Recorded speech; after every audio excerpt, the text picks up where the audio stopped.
Un fallo de la Corte Suprema de Justicia equipara la violación, el vulnerar un escrito en Facebook a lo que puede ser violar una carta, una correspondencia. E incluso plantean penas que pueden ir entre 15 días a 6 meses de prisión a quien abriere o accediere indebidamente a una comunicación electrónica. Una manera de actualizar una realidad que socialmente, uno sabe, ocurre frecuentemente y que necesitaba ese respaldo judicial. Para poder analizar este contexto estamos junto al doctor Enrique Novo, quien en algún momento realizó un planteo judicial por una violación de identidad a través de Facebook y ganó ese proceso judicial. Doctor, ¿cómo le va? Buenas tardes. ¿Qué tal, Pablo? ¿Cómo está? ¿Qué tal? Es un fallo de la Corte que marca precedente, que clarifica una realidad donde todos nos sentimos de alguna manera desprotegidos. ¿Qué pasa si alguien mira un escrito nuestro en Facebook, no? Exacto, sí. Lo importante del fallo en realidad es que define la competencia.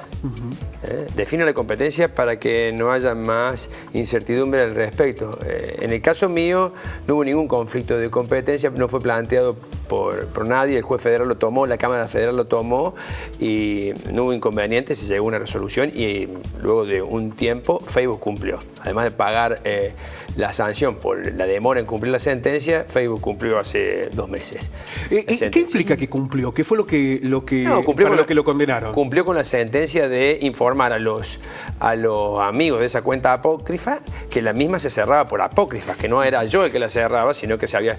Esto para evitar cualquier cosa que hubiera sucedido entre los mensajes y además privados. ¿Tiene que pagar una indemnización Facebook por los daños que le provocó? No, en mi caso lo que pagó fue una indemnización por la demora en cumplir la sentencia. Yo nunca había pedido dinero, yo lo que había requerido una medida autosatisfactiva, el cierre inmediato de la cuenta, que era una cuenta que no había abierto yo y estaba a nombre mío, y daban todos datos muy parecidos a mi persona, y con respecto a, también había un requerimiento específico para que le informen a estos amigos de la cuenta de que la misma se cerraba por falsa, ¿no? Para evitar cualquier inconveniente. Y Facebook cumplió con los dos ejes. Eliminó esa cuenta, advirtió a quienes estaban como amigos de esa cuenta, pero además pagó ese costo de la demora, digamos. Exacto, sí. Lo pagó, bueno, que fue esto que yo había dicho que se iba a donar el 50%, bueno, y la Fundación Social ahora va a comprar 3 zootropos para familias de recuperadores urbanos. Digamos, por lo menos le sacamos uno a una multinacional y se lo damos a los recuperadores urbanos. Esto es importante, doctor, porque aquí lo que está referenciándose, hay muchas maneras de vulnerar la privacidad de quien accede a una red social. Lo decíamos recién, la posibilidad de que alguien lea una carta o un escrito que se da de manera privada, y la otra es la que padeció el propio doctor Novo, de alguien que le duplicó la cuenta. Seguramente a muchos de nuestros televidentes esto le ha ocurrido, ¿no? Y que es posible reparar ese daño. No es que Facebook parece una cosa grandilocuente, un gigante al que no se le puede acceder, no. Es posible frenar esa situación, ¿no? Te voy a marcar las dos. En el caso que me pasó a mí Facebook puso muchas trabas en reconocer las facultades que tenía el Poder Judicial argentino para obligarlos a ellos. Y yo recibí cartas de Irlanda vía Varsovia, los abogados me planteaban que tenía que ir a litigar a Dublín, explicaban todo cómo el mundo se dividía en dos partes. ¿Lo vulneraban? ¿El origen de esa vulneración era en Irlanda? No. Ellos, la postura de Facebook es decir, nosotros somos una empresa internacional, tenemos 2 sedes, una en California, otra en Dublín, el mundo lo hemos dividido en 2 y Argentina pertenece a Irlanda. Entonces usted tiene un problema, litigue en Dublín. Una absurdidad. Claro. Entonces, y me planteaban a mí como usuario de Facebook. Entonces yo le decía, yo no estoy litigando como usuario de Facebook, estoy litigando como una persona al que alguien le hizo una cuenta falsa. Pero conmigo, bueno, se llega a una solución. ¿Qué pasó entre medio? A mí me han llegado casos al estudio de problemas en su propia cuenta o de que había agresiones, injurias, agravios con cuentas fantasmas y que Facebook no la cerraba. Después querían descubrir, porque en mi caso yo no busqué descubrir, pero hay gente que sí quiere saber quién le está haciendo esto. Entonces se iniciaron querellas. En mi caso de mis clientes las iniciamos en la justicia federal. Y la justicia federal en aquel momento se declaró incompetente. Un caso parecido. Estoy hablando de clientes míos, no en mi caso. Y la justicia federal se declaró incompetente y se declaró competente la justicia provincial. Pero en este caso la justicia provincial, allá la justicia ordinaria de Buenos Aires, se declara incompetente, el juez federal se declara incompetente y esto lo tiene que resolver la Corte. Y la Corte lo que dijo, en este caso, que esto es lo importante, en lo que se vincula con la violación de correspondencia, en este caso es de correspondencia electrónica o de medios electrónicos de información o de comunicación, debe ser la justicia federal. ¿Por qué? Porque el mecanismo o la vía de comunicación es interprovincial, es interjurisdiccional. Todos sabemos que se accede por diferentes formas a las redes sociales, pero lo que sí estamos seguros que es interjurisdiccional, que no es algo que es solamente intraprovincial o intramunicipio. Eso es lo que deja claro, algo que ya era de perogrullo, pero hacía falta una decisión. Y en este caso lo incorporan al tema, no hay sentencia en este caso sobre el fondo. Acá hay un señor que se siente vulnerado porque le ingresan y le sacan datos de su cuenta de Facebook y se presenta en tribunales. No llega a haber sentencia sobre el fondo, va a venir después. Lo que acá se declara es la competencia. Este señor Gustavo Carca, que es el que presenta la denuncia, lo que ha logrado es que la Corte diga algo que necesitamos los argentinos. Esto es federal. El problema en lo penal vinculado con las cuentas de Facebook es federal. Ha habido antecedentes con buscadores, con Google, por ejemplo, pero no había una sobre Facebook. Y Facebook es algo que yo les digo a mis alumnos, tengan cuidado. Facebook pertenece a una entidad privada. Todo lo que creemos que es privado, esos mensajes privados, no hay un rigor absoluto de que es realmente secreto. No pongan datos sensibles, no se expongan en esos supuestos mensajes secretos, como también lo hacemos muchas veces. Yo no, porque no uso, pero sí lo hace gran parte de la sociedad con los WhatsApp. Hay formas de relevar ese supuesto secreto, más allá que las empresas a cargo de esto te van a decir que ellos no pueden, que lo borran. En realidad, esto forma parte de un conocimiento que tienen los titulares de estas empresas. Si no, un dato, cuando uno ingresa muchas veces en un portal, en Google, usted va a ver que después cuando entra en el Facebook aparecen publicaciones vinculadas a sus gustos.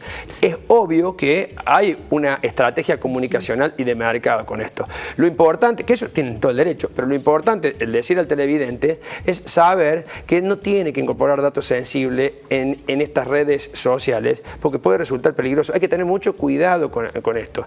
No es un Estado, no hay alguien que lo esté controlando. Y en Argentina, al respecto, falta mucha legislación. Hay muchos proyectos al respecto, pero no se han sancionado. Nos falta, es más, ahora hasta un diputado cordobés ha presentado un proyecto para generar como el defensor del pueblo de las redes sociales. Hoy es muy vulnerable el ciudadano vinculado con las redes sociales y tiene poca defensa. Recién se están haciendo las primeras armas en la justicia. Nos hace falta mucho, por eso hay que protegerse y proteger a la familia. Además, tener en cuenta que a partir de este pronunciamiento de la justicia que equipara la violación del correo en la red social con la correspondencia común, si en su caso específico fue difícil llevar adelante la causa judicial, suponemos que este tipo de cuestiones deben ser más complejas aún, ¿no? Totalmente. ¿Cómo probarlo? Sí, porque además todo esto ahora lo que viene es la participación determinante de los peritos. Acá en Río Cuarto, por ejemplo, hay pocos peritos que se dediquen a esto. Y la justicia necesita peritos de oficio. En la Ciudad Autónoma de Buenos Aires sí lo hay. Córdoba tiene muy poco. Entonces tratan de no abocarse, salvo casos extremos, a estos temas. Necesita actualizarse la justicia y necesitamos, además, desde la abogacía, tener un conocimiento más acabado y contar con peritos informáticos que estén a la altura. No es un perito común el que pueda determinar. Hay pocos abogados especialistas en derecho informático. Tenemos uno muy importante en Córdoba, un joven que es Altamira, que ha venido a dar charlas acá en Río Cuarto, pero es un tema poco desarrollado y para aquellos que están estudiando derecho y ven este programa, sepan que realmente es algo, este vacío en el ejercicio de la profesión del abogado que tenemos que llenar.